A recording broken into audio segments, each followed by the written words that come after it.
Good evening all, and welcome. Tonight's stories are especially dark, given the sensitive nature of the topic, and I strongly suggest that you proceed with caution. If anyone is having suicidal thoughts, I also recommend you check out the links in the description and call someone. You never know, it might surprise you. And I truly hope that if you're having these thoughts, you get the help you need. Things can and will get better.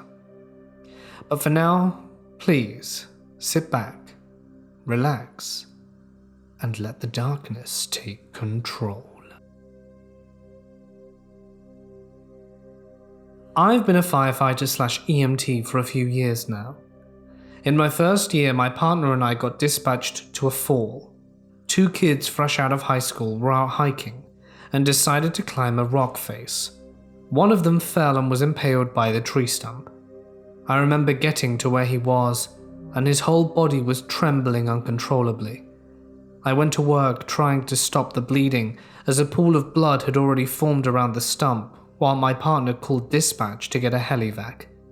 The kid looked at me and just stuttered out, "Am I gonna die?"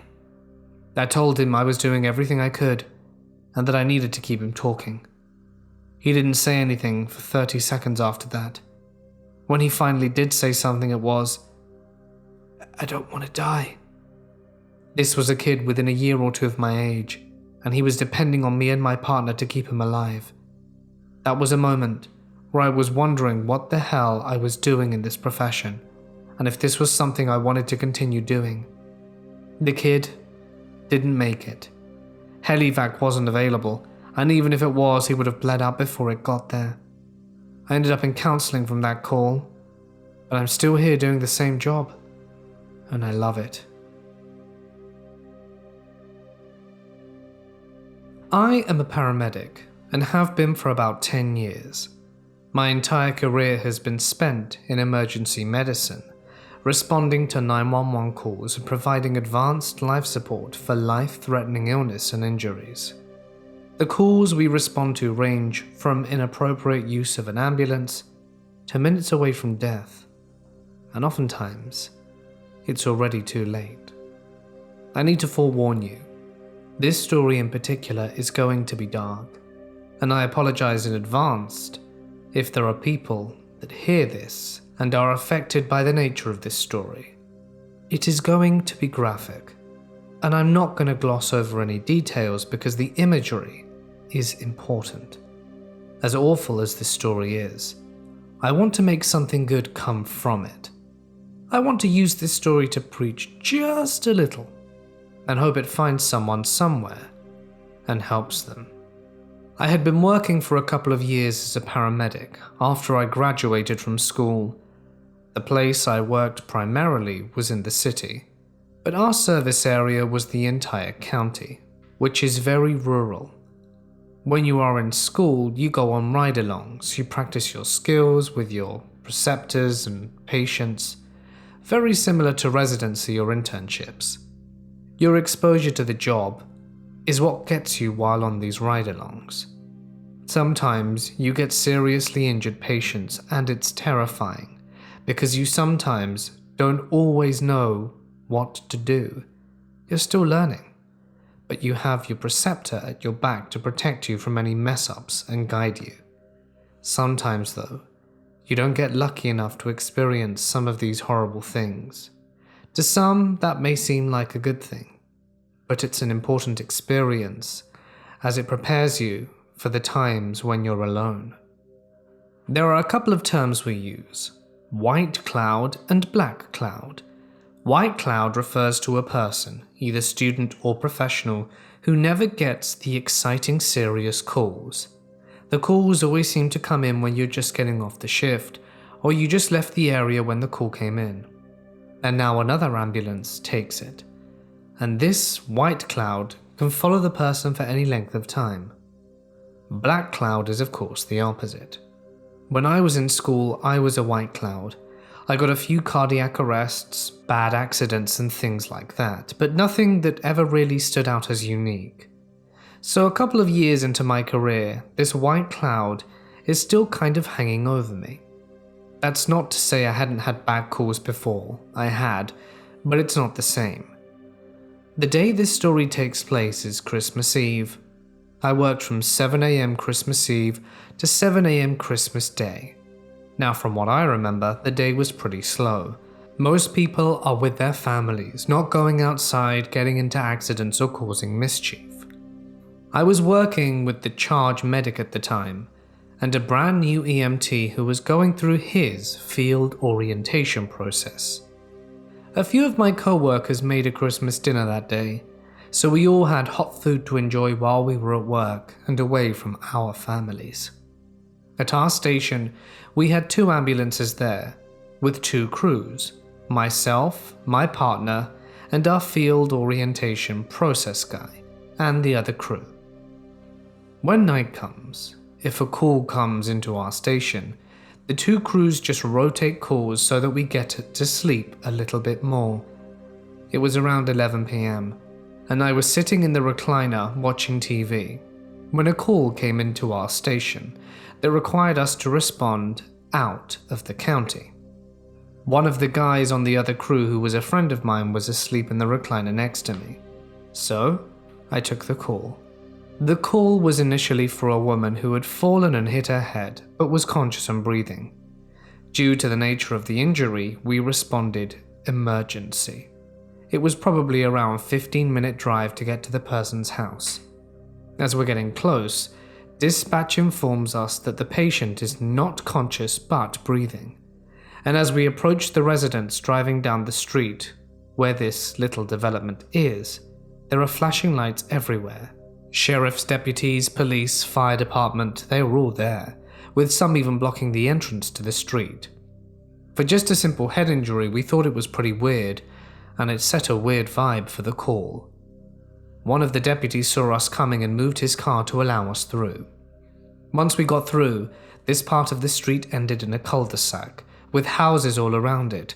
People were standing on their front porches, around looking at what was going on. We arrived at the address. There is a vehicle parked in the driveway, still running with officers all around. The driver's side door was open, and there was an officer standing there, looking like he was talking to someone sitting in the driver's seat. I walked up first with my partner, our EMT, and the training guy. As I approached the rear of the vehicle, I see there is definitely someone sitting inside. There is also a man, middle-aged, in plain clothes, standing in front of the vehicle, his lower half hit by the headlights. He has his hands in his pockets and is looking rather intently at the person in the vehicle. I walk up to the officer and get a report from him. While the officer is telling me what's going on, I look at the person in the driver's seat. The person sitting in the driver's seat was a middle-aged woman, maybe in her mid-40s to 50s, sitting back with her head against the headrest, her arms hanging down her side. I can visibly see her breathing, hear her moaning, but not talking. Her eyes are closed. There's a bit of blood running down from her head, past her cheeks, and down to her chin. There is also a small stream of blood coming from her nose. The officer tells me that she was inside with her family when she came out to get something from the car. The officer says the woman's husband, and gestures to the man standing in front of the car, came out to check on her because she was out there for a while. When the husband saw his wife was bleeding, he figured she must have fallen or hit her head on something, so he dialed 911. The officer tells me the woman had not been responding to him. I attempt to speak to the woman, but she doesn't answer. She continues to moan, and I perform a sternum rub to cause painful stimuli and hope to get some sort of reaction, but there isn't one. I asked the husband if she'd been drinking tonight or if she abuses of any drugs that he knows of. He says that she had a few glasses of wine but no drug use. At this point I'm thinking she has a head injury and potentially a brain bleed because she's not responding appropriately. I stand where the officer was standing in the driver's side door as I'm performing my assessment. I can't see where the blood is coming from, so I figure she has a laceration or something in her hair that isn't visible. It's at this time that the officer comes up to me. He says, "We also found this in the driver's side door compartment." He produces a revolver. I look at the officer and look at the revolver. He looks at me and holds it out. I grab it, flip out the cylinder, and at the same time think, oh crap. In the cylinder is one brass casing, with the primer indented, meaning a round had been fired. With this new information and based on the bleeding, I assumed the patient had put the gun to her temple or something. The fact that she is still breathing and making noises led me to assume that she missed, or that the bullet miraculously bounced off if she held it at a weird angle. Due to the potential for significant head trauma, I decide we need to place a cervical collar on the woman in case of spinal injury too. I ask if one of the fire departments can grab a collar out the ambulance.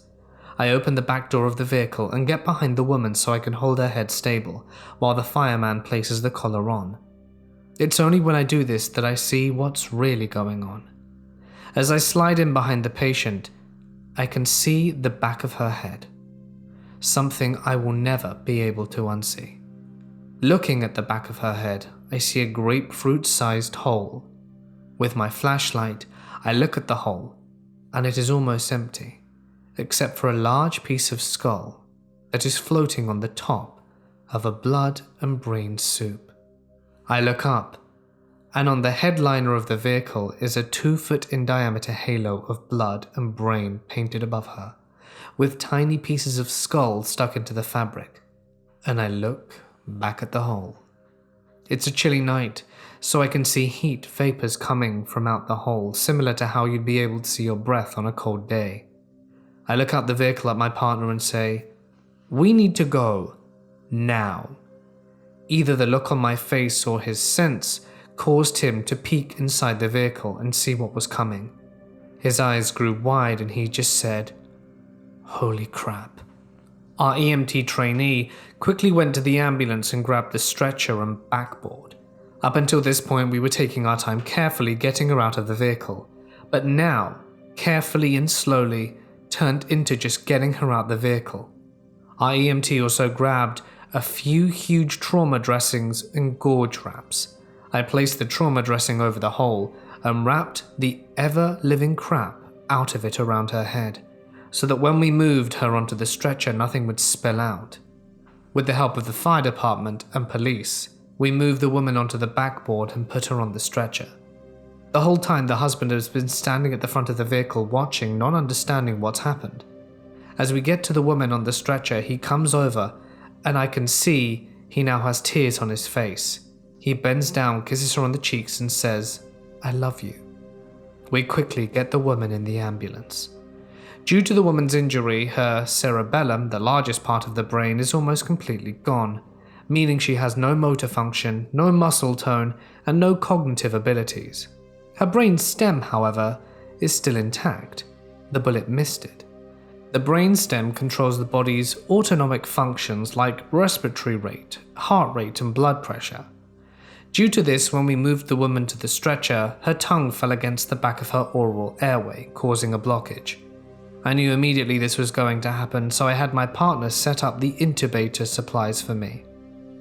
In the ambulance, I placed a laryngoscope, a bladed device used in intubation, into the patient's mouth to move her jaw and tongue forward, opening her airway. I see through the hole of the roof of the woman's mouth. I slide the endotracheal tube through the woman's vocal cords into her trachea. This gives us a secured airway so we can ventilate the patient. My patient uses an intraosseous needle to obtain vascular access. Does the same thing as an IV, but it goes into the bone, and medication and fluids are absorbed by the bone marrow. I place the patient onto the cardiac monitor, check her blood pressure and oxygen, and at the time I thought it was the strangest thing. Her blood pressure was actually good. Her heart rate was normal, her oxygen was good, and her cardiac rhythm was normal. We start transporting emergent to the hospital, and I give them a heads up, activating the trauma team. After the call, we went back to the station to restock the ambulance and clean up. That's when I saw the bits of bone and blood on my pants and shirt. Luckily, the charge medic let me go home and take a shower and put on a new pair of clothes. After I changed, I went back to work, and the rest of the shift was uneventful.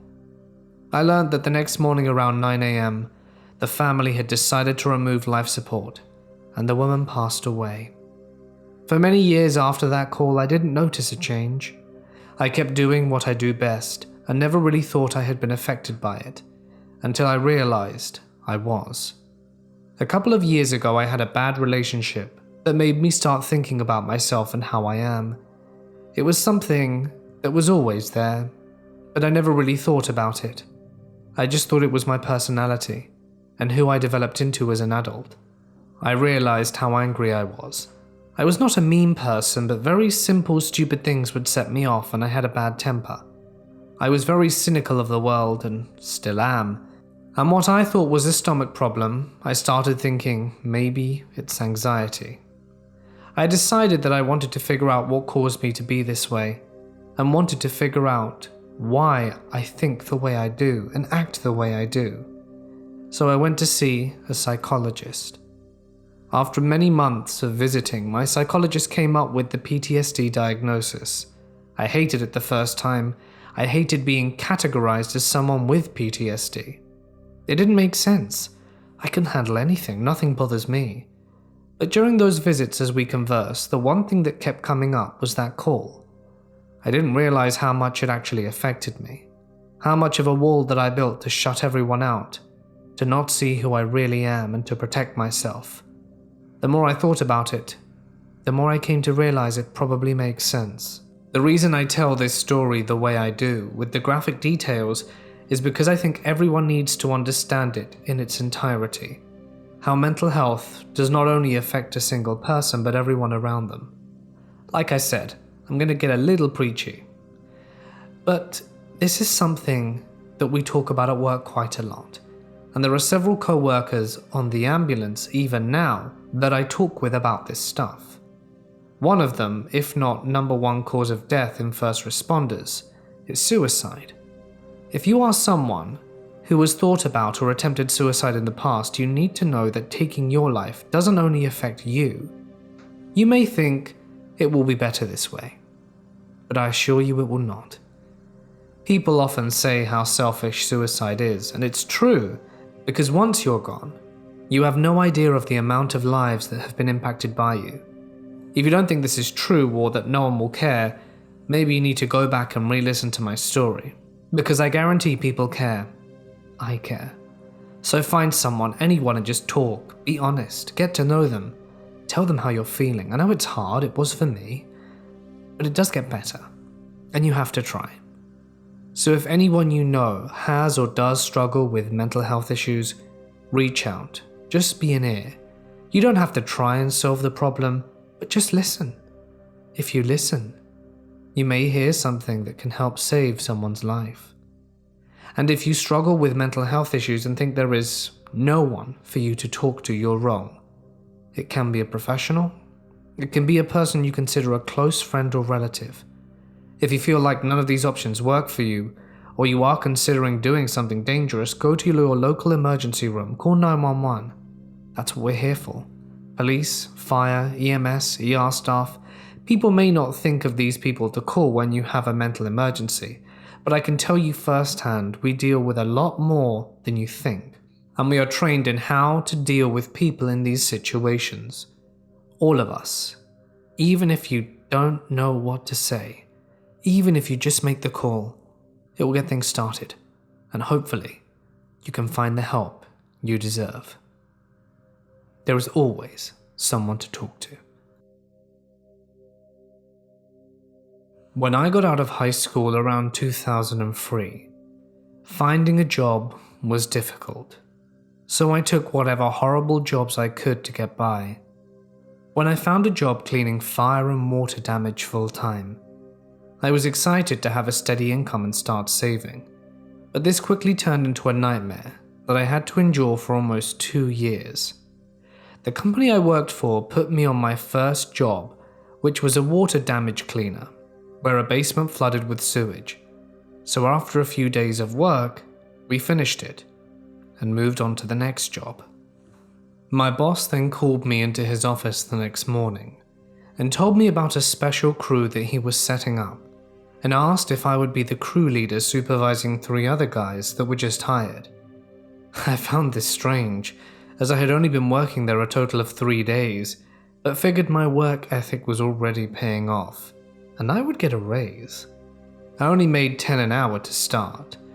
Not only did I not get the raise, but I got no training in the new position other than a work van with cleaning material, and the phone numbers for the 3 new guys that were also hired to do the fire/water damage cleanup.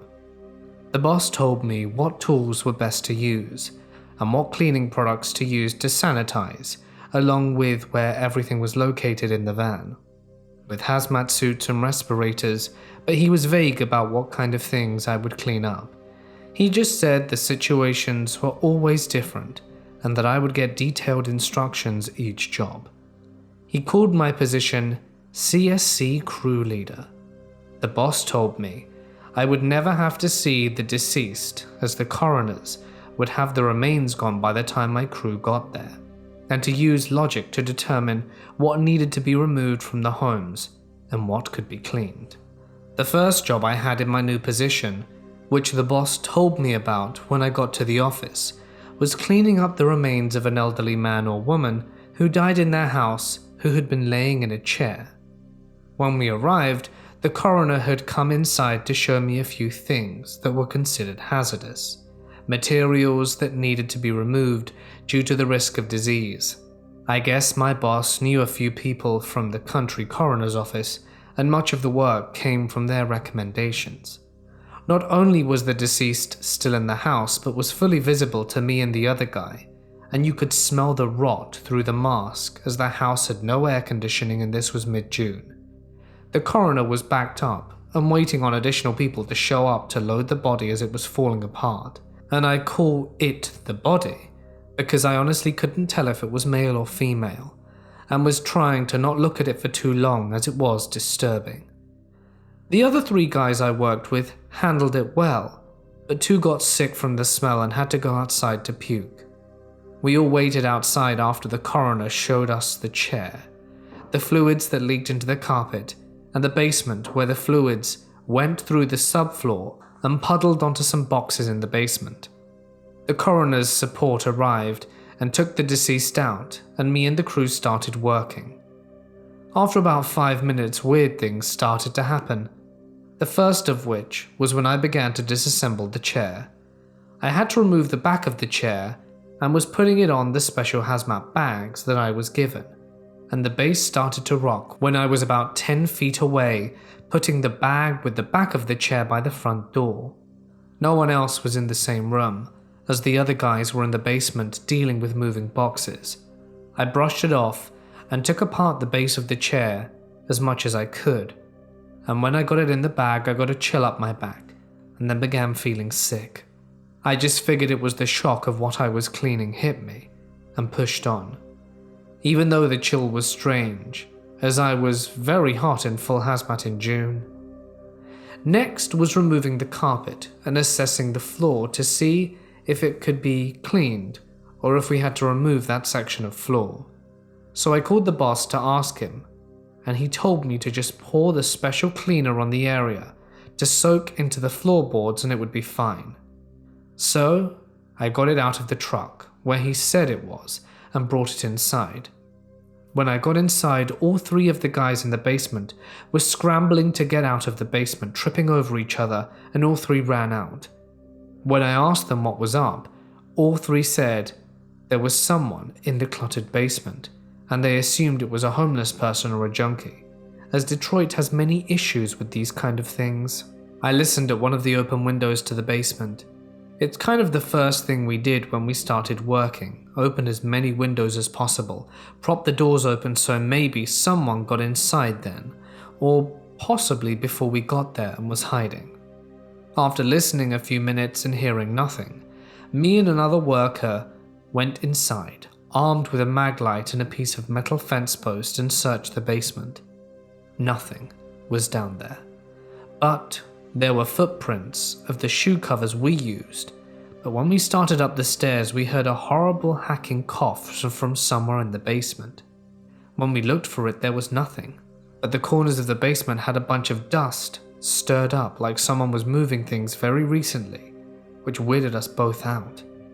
We called the guys back, and they got back to the boxes, but all of them kept feeling like they were being touched while throwing away material from the boxes that got fluids on them. I went back to my upstairs job, but found that the cleaner I put next to the floorboards was gone, and I started getting frustrated, as it was the only jug I had of this cleaner, and I clearly remembered it being set next to the area before the guys ran up the stairs and my attention was redirected. I began to take out trash, figuring I would find it eventually, or the basement guys took it for the floor. And I found it sat beside the bag that had the back of the chair. This is impossible. There were like 6 other bags in front of this one, near the front door, and this was a gallon bottle of cleaner. Again, I got the chills, but this one was brought on by what sounded like a whisper that I could not make out the words to.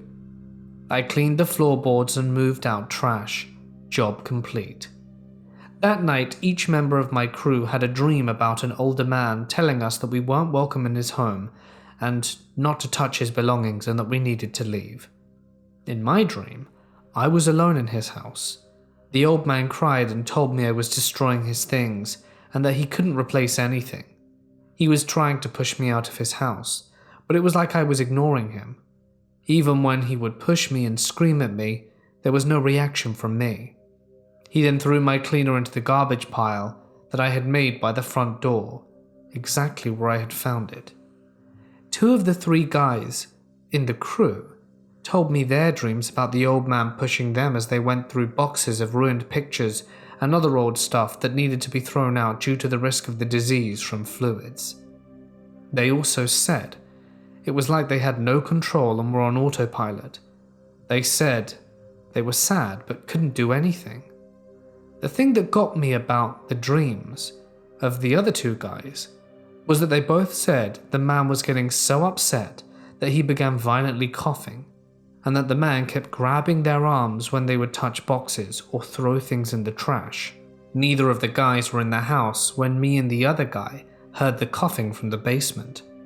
The guy that went into the basement with me said he had a dream, but all he remembers is waking up, sad, as if he'd done something wrong, and had a horrible coughing fit, which might have just been a coincidence, but I connected it in my mind as related to the other dreams. We all talked about it, and came to the conclusion that we were all just having a reaction to a situation, and it was nothing more than our brains coping with what we had to do. I'm very into psychology, so I rationalized it the best I could, and we hoped for better assignments the next day. The next few jobs weren't so bad. Cleaning up blood at a home invasion, no casualties, but a huge mess. And then there were a few other bloody crime scenes with casualties, but nothing notable happened. About 2 weeks into the job, we began to learn the tricks of the trade, and were split into 2 different groups that I was responsible to manage as crew leader, so I would have to go to different sites if the other 2 guys had an issue or didn't know what to do. I thought I was getting used to the job as well as the other guys, as we had no other experiences like the first job, but I was wrong. One of our next jobs was the suicide of a man that was middle-aged. The coroner had already removed the body, but it was a mess. The guy had shot himself with what I think was a large caliber handgun or shotgun, as the spray was everywhere in the basement, in like a second living room.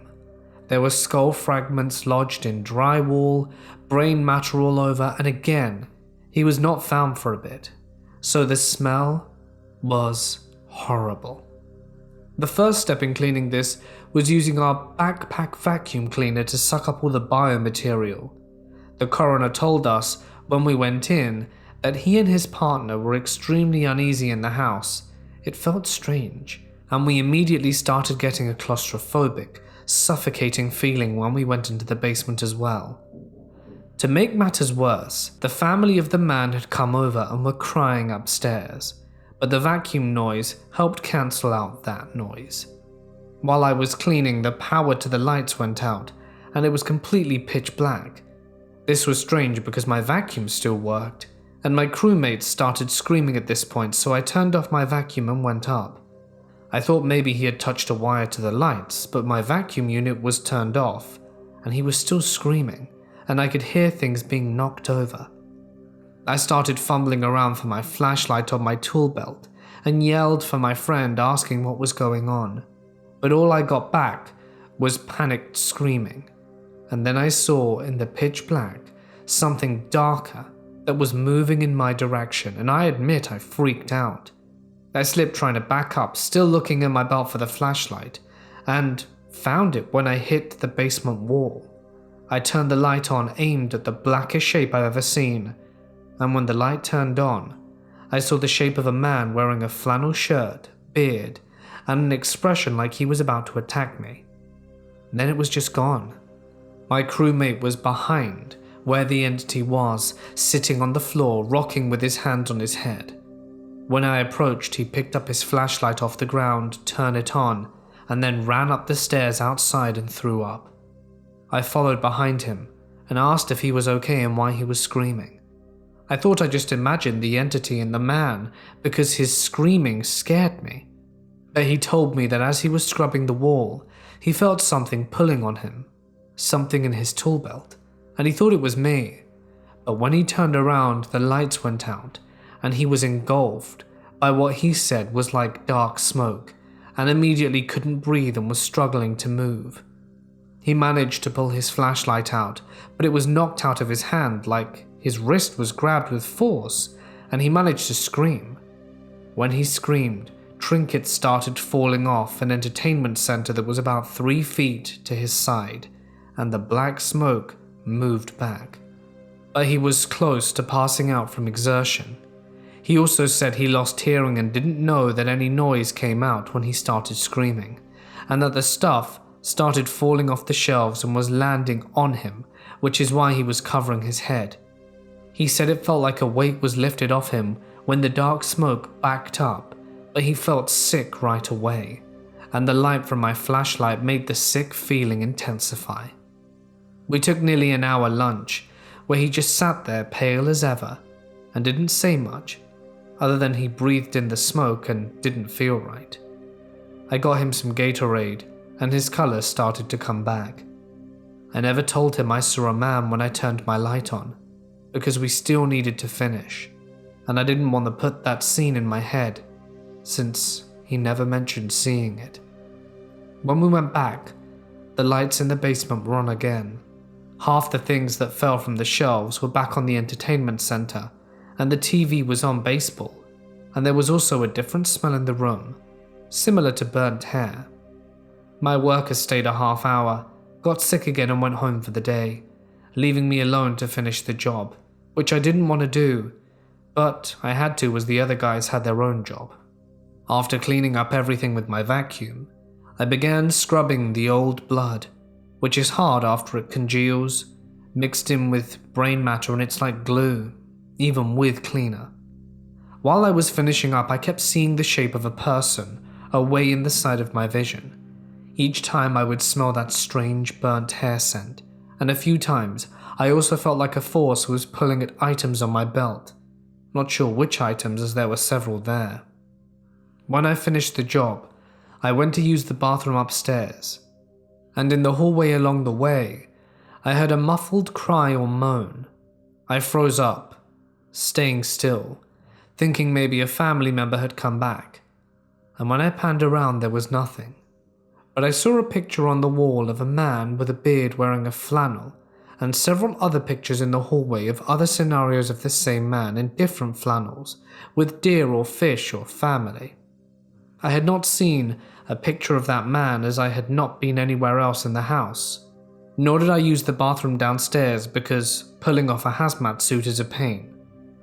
As I was securing the house, closing all the windows, locking the doors, and shutting down every light but the front porch light, I saw the front curtain move, and again saw the darker than black form in the front window. The last experience I will share happened in mid-July in a very bad area in Detroit. There had been an incident where a guy supposedly tried to abduct a child. was stopped by people in the neighborhood who beat the man very badly, and he escaped to his house, where the neighborhood people quickly called the police, and civilians surrounded the man's house to prevent escape. The police response time in this area is horrible, and the people were throwing rocks through the man's window and damaging his car. The man was hurt bad by the mob, and was hurt by a rock or glass and then died in the house. This was an assumption by the DPD. From what the police officer told me, it was a misunderstanding, and the man picked up a girl that was injured riding her bike, and some kids that knew her told their parents that the man was kidnapping her, and the people overreacted, and the man was brutally beaten. The cleanup was pretty simple to do. We secured windows, cleaned up blood and bodily fluid, but as soon as I entered the house, I just felt wave after wave of fear and sadness, like I have never felt this before, and it hit waves that made my legs weak. My working buddy, who was there, showed up late, and didn't get the story from the cops like I did, but experienced the same feelings. The whole time we were there, we saw a form darting around the corners like it was watching us, then hiding, similar to a small bit of fog or mist. We also heard very slight cries for help coming from several areas in the house, and also what sounded like, "Please stop. No." A few times the crowd came back and yelled at the house. And when this was going on, the activity in the house increased, and we could hear running footsteps going up the stairs and a door slam. It sounded like the front door would open and close, but we never saw any of the doors move. The path of the footsteps sounded like from the front door through the living room to the bathroom, to stairs to the upstairs bungalow room. The part that really got me was I could feel the floor impacts that felt like the vibrations of someone running past me when I was cleaning the areas, and each time I would be hit by one of those waves of fear or sadness. When we left the house, there were a few people on the porches hanging out, like as usual during summer, and the people were still hostile and yelling random things, but directed at us as we loaded the van and took off the hazmat suits. We ignored this, but before we had loaded all the material from the house into the van and locked the house, the front door slammed hard enough to sound like a gunshot, which scared me and my crew member, along with the people on the front porch, to the point where they went inside. The front door deadbolt was somehow locked, and we could not get it open. I think it was a different key than the knob, so we ended up leaving several boards in the house that were left over from boarding a few of the windows. The feeling of relief when I left the house was like night and day. Inside I was anxious, scared and paranoid and just really down, which could be due to knowing the story, but when I got out, I felt like I was flipping a light switch. Immediately I felt better, and me and the other guy in my crew were joking and laughing about dumb stuff, as normal 19 and 20-year-olds do. I have many more stories of this written down in a journal I started after the first 3 months of working. I spoke to the other guys in the crew, and got the other strange stories from them too.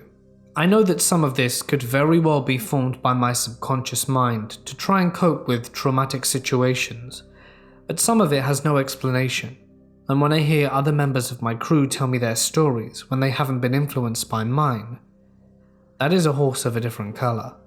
When I have time, I will put out the journal and give more experiences, the way the job got worse, and when I started the journal 3 months in, several experiences with what I think was paranormal, and many situations that stressed my mental state to the point where my mask of sanity began to slip. In the end, I worked for the place for almost 2 years, and of my crew, all died, 2 from suicide, and 1 from a drug overdose that could have been intentional, but we will never know.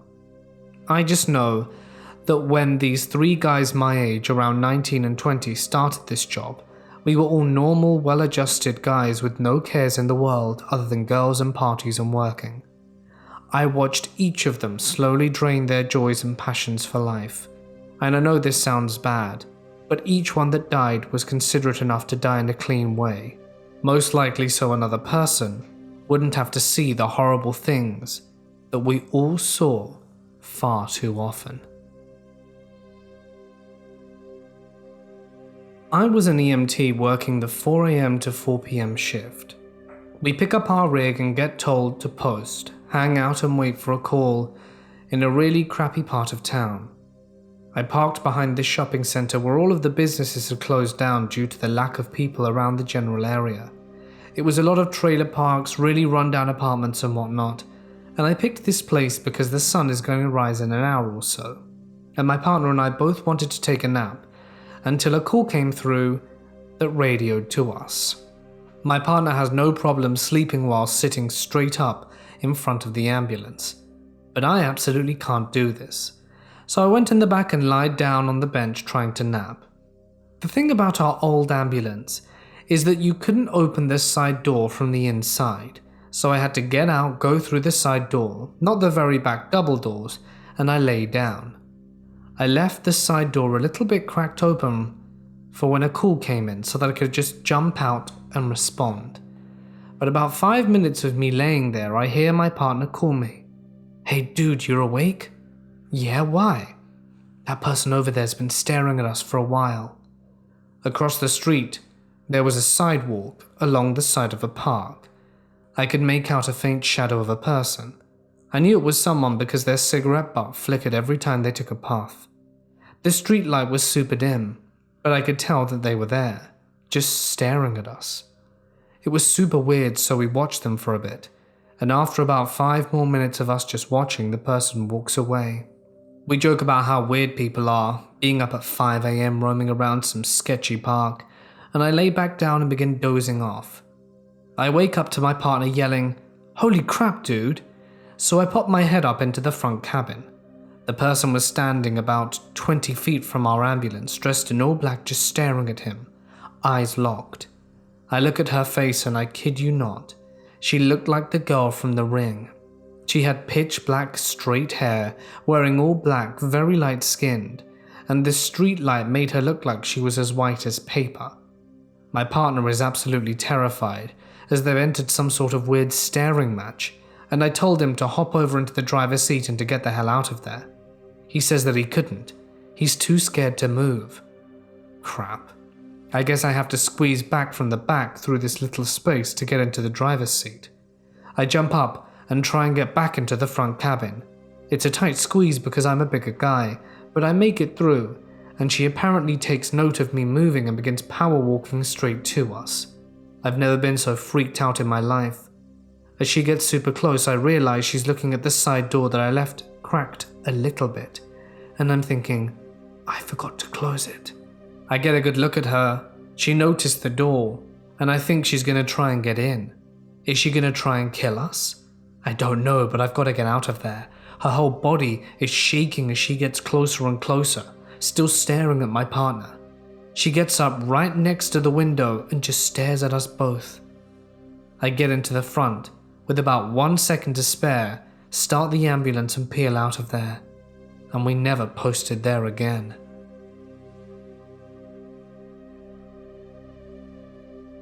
Hey guys, it's Mort here and thank you so much for listening. I do hope that you enjoyed tonight's stories. They were indeed very dark. Well, if any of you are thinking of suicide, I strongly suggest against it and would implore you to seek help. It really does make a difference. Please, please get help. Obviously, as you've heard in the story, it doesn't just impact you, it impacts everyone in more ways than you could possibly imagine. So please, don't do it. So I'm just going to leave that there. Links to some suicide hotlines are down in the description. So please, if this is you, check it out. Maybe this is your sign to do something about it. I'd like to extend a huge thank you to my wonderful members and patrons who make videos like this possible by helping support and run the channel. Really does mean a lot. Thank you guys. My voice is going really hoarse now. It was, I don't know why. It's still quite early in the day. Anyway, it's been a real pleasure narrating for you tonight, but I think it's time for some happy stuff. So for now, stay awesome, stay safe, and I'll see you in the next one.